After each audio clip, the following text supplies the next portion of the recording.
మొటిమలు అన్నవి పింపుల్స్ అండి జనరల్ టర్మ్స్లోని. మెడికల్ టర్మ్స్లో దాన్ని యాక్నీ అంటూ ఉంటాము. సో మనకి యవ్వనంలోకి ఎంటర్ అవుతున్నప్పుడు ఫస్ట్ సిగ్నల్ అనేది మొటిమలే అనమాట. చిన్న చిన్న పింపుల్ లాగా బుగ్గ మీద కానీ ఫోర్హెడ్ మీద కానీ కనిపిస్తూ ఉంటాయి యుక్త వయసులోకి వెళ్తున్నప్పుడు పిల్లల్లో. సో బేసికలీ హార్మోన్ చేంజెస్ అనేవి జరుగుతూ ఉంటాయి, బాడీ స్ట్రక్చర్స్ అనేవి చేంజ్ అవుతూ ఉంటాయి, షేప్స్ చేంజ్ అవుతూ ఉంటాయి. సో పిల్లల్లో, ఆడపిల్లలు కానీ మగపిల్లల్లో కానీ 9 years 10 years నుంచి కొంచెం 11 years 12 yearsలోకి వెళ్తున్నప్పుడు బాడీలో ఉన్న హార్మోన్స్ చేంజ్ అవ్వడం, హెయిర్స్ అనేవి ఫామ్ అవ్వడం, ప్రైవేట్ పార్ట్స్ లేకపోతే బాడీ బ్రెస్ట్ కానీ ఇవన్నీ డెవలప్ అవ్వడం జరుగుతూ ఉంటాయి అన్నమాట. సో అదే సేమ్ టైమ్ సైమల్టేనియస్గా ఫేస్ అనేది కొంచెం ఆయిలీగా అవ్వడం, గ్రీజీగా అవ్వడం, ఇలాగా మొటిమలు కూడా ఫామ్ అవుతూ ఉంటాయి. సో మొటిమలు అనేది బేసికలీ యాక్నీ అనేది inflammation of the oil gland secretion అనమాట. ఆయిల్ గ్లాండ్స్ అనేవి ఉంటాయి. మన ఫేస్ కొంచెం చక్కగా షైనీగా ఉండాలంటే ఆయిల్ గ్లాండ్స్ ఉండాలి. కంప్లీట్ ఆయిల్ గ్లాండ్స్ అనేవి లేకపోయినా కూడా స్కిన్ డ్రై అయిపోయి డల్గా కనిపిస్తుంది. సో ఈ ఆయిల్ గ్లాండ్స్ నుంచి మనకి సీబమ్ అనేది రిలీజ్ అవుతుంది అనమాట. ఈ సీబమ్ అనేది రిలీజ్ అయినప్పుడు ఈ హెయిర్ ఫాలికల్ పక్కన ఆయిల్ గ్లాండ్ ఉంటుంది. సో ఈ ఆయిల్ గ్లాండ్ నుంచి రిలీజ్ అయిన సీబము ఈ హెయిర్ ఫాలికల్ పక్కన ఈ బ్యాక్టీరియల్ అనేది ఫామ్ అయ్యి బ్లాక్ చేస్తుంది పోర్ని.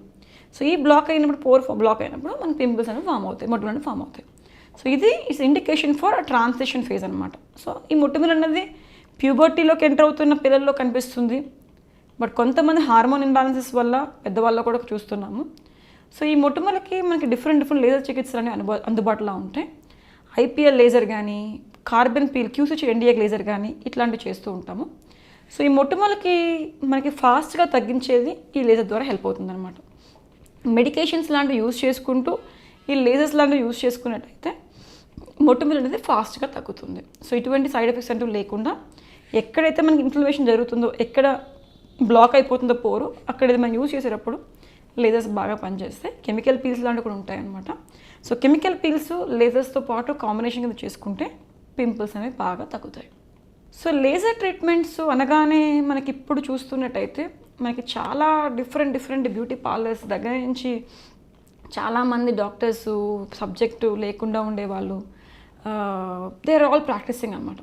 సో ఈ లేజర్స్ ఆల్వేస్ క్వాలిఫైడ్ డెర్మటాలజిస్ట్ని ప్రిఫర్ చేయడానికి ట్రై చేసుకోండి. బికాస్ ఇన్ అండ్ అరౌండ్ దాని సబ్జెక్ట్ బాగా తెలుస్తుంది కాబట్టి. సైడ్ ఎఫెక్ట్స్, ఎటువంటి సైడ్ ఎఫెక్ట్స్ రాకుండా ఉండాలి అంటే సన్ స్క్రీన్స్ లాంటివి ప్రిస్క్రైబ్ చేస్తాము. అవి యూజ్ చేసుకుంటూ, మొటిమలకు వాడే క్రీమ్స్ యూజ్ చేసుకుంటూ ప్రాపర్ జాగ్రత్తలు పాటించినట్టయితే సైడ్ ఎఫెక్ట్స్ అంటే ఉండవండి. Post laser always advise patients sunscreen చెప్తాము. హైడ్రేషన్ ఇంపార్టెంట్, మంచిగా వాటర్ తీసుకున్నట్టు, డైట్ ఫాలో అవ్వాలి. డైట్ కూడా ఆయిల్ ఫుడ్స్ అని, జంక్ ఫుడ్స్ లాంటివి తగ్గించుకోవాలి.